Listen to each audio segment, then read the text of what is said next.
Bapak Ibu, saudara yang dikasihi Tuhan Yesus, Shalom. Hari ini renungan kita berjudul Hidup dalam Pemeliharaan Allah. Pemazmur dalam Mazmur pasal 121 ayat 1 dan 2 mengatakan, "Aku melayangkan mataku ke gunung-gunung, dari manakah akan datang pertolonganku? Pertolonganku ialah dari Tuhan yang menjadikan langit dan bumi." Apa yang disampaikan oleh pemazmur ini dalam ayat 1 dan 2 adalah peneguhan dan kekuatan bagi orang percaya bahwasannya Allah yang kita sembah dalam Kristus Yesus adalah sumber pertolongan, adalah sumber kehidupan. Bukan karena pemazmur mengalami pertolongan Tuhan sehingga dia membuat suatu pengakuan bahwa Allah adalah sumber pertolongan dalam kehidupannya. Tetapi pada dasarnya Allah dalam Kristus Yesus adalah sumber kehidupan. Ia adalah kepastian hidup bagi manusia. Di luar Kristus tidak ada kehidupan. Di luar Kristus tidak ada kepastian kehidupan dalam dunia ini. Bahkan tidak ada kepastian dalam kehidupan kekal nanti.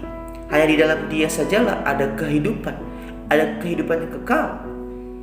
Oleh karena itu, Bapak dikasihi Tuhan, kita harus menyadari bahwa kita ini adalah manusia, adalah ciptaan yang ada karena diadakan, bukan ada karena secara sendirinya.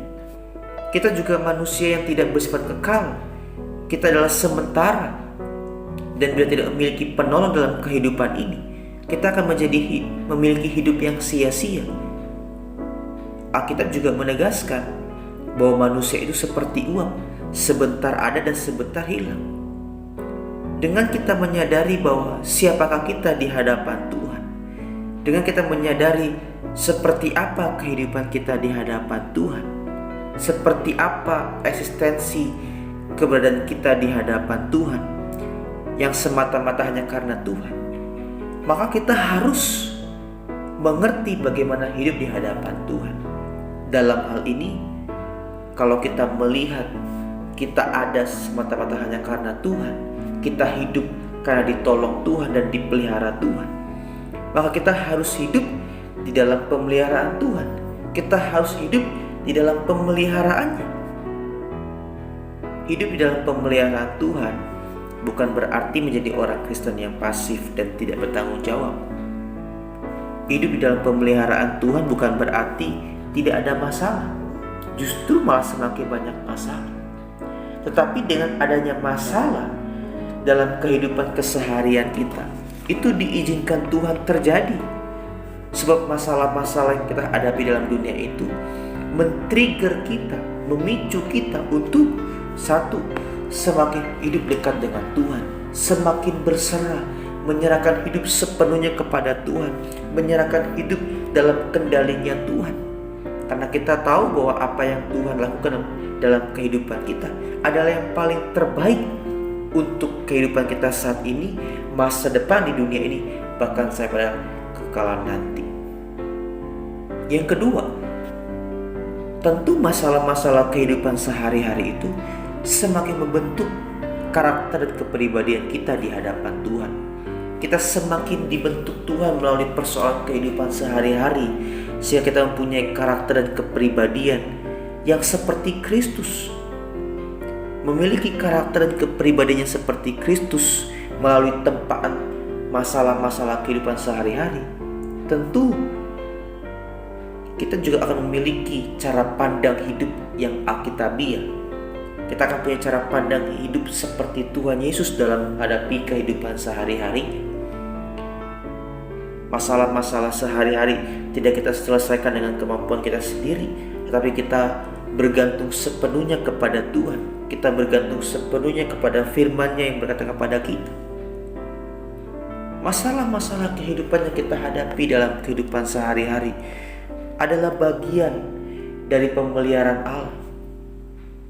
Kalau tidak ada masalah dalam kehidupan kita sehari-hari, semua berjalan dengan baik, kita tidak akan menjadi orang-orang Kristen yang semakin sempurna di hadapan Tuhan, dalam artian kita tidak bisa menghidupi kehidupan Tuhan Yesus dengan baik.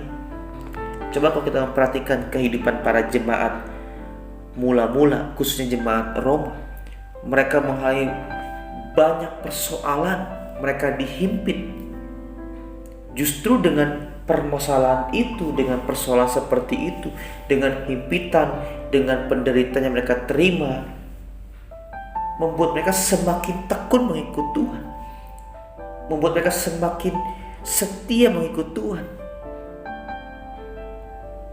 Jadi jangan sampai kita tawar hati karena persoalan-persoalan hidup sehari-hari. Hidup di dalam pertolongan Tuhan, hidup di dalam pemeliharaan Tuhan, bukan berarti tidak ada masalah.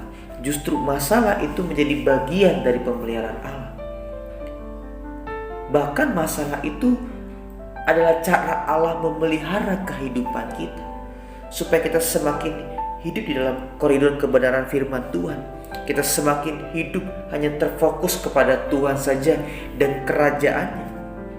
Dengan masalah-masalah kehidupan sehari-hari, kita semakin terfokus bahwa rumah kita bukan di dunia ini, melainkan di kerajaan surga nanti. Bayangkan kalau seandainya kita hidup tanpa ada masalah, kita tidak akan mengingini rumah kita yang sesungguhnya, yaitu kerajaan surga nanti. Kalau Tuhan berkata bahwa di rumah Bapakku banyak tempat, itu berarti dimanapun Yesus berada, kita juga harus berada. Jika Ia bersemayam di kerajaan surga, di tempat yang mulia, kita pun juga harus berada dalam tempat itu. Kalau tidak ada masalah, kalau tidak ada persoalan hidup sehari-hari yang diizinkan Tuhan terjadi, maka kita tidak punya kerinduan untuk pulang bertemu dengan Tuhan. Kita tidak punya kerinduan untuk bisa menempati rumah kita yang sesungguhnya.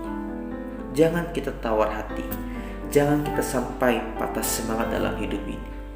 Justru kita semakin mengarahkan pandangan kita kepada Tuhan.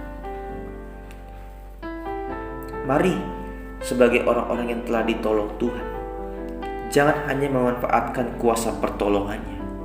Jangan sampai kita menjadi orang-orang Kristen yang memanfaatkan kuasa pertolongan Tuhan dalam hidup kita sehari-hari. Sebab kalau kita hanya menjadi orang-orang Kristen yang memanfaatkan kuasa pertolongannya, itu adalah sikap iman yang sangat salah, sikap iman yang sangat ngawur, dan Tuhan tidak menyukai itu.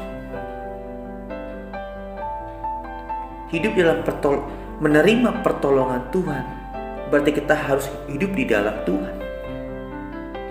Pertolongan Tuhan merupakan garansi bagi orang percaya yang bermaksud untuk membuat kita semakin mengalami Tuhan dan mengasihi Tuhan. Jadi jelas pertolongan Tuhan itu adalah garansi kepastian bagi kita selama kita hidup dalam dunia ini. Tetapi pertolongan Tuhan juga bermaksud untuk membuat kita semakin mengalami Tuhan dan mengasihi Tuhan, hingga pada akhirnya kita memiliki persekutuan yang erat dengan Allah dan menerima mahkota kehidupan. Kiranya renungan hari ini memberkati kita semua. Amin.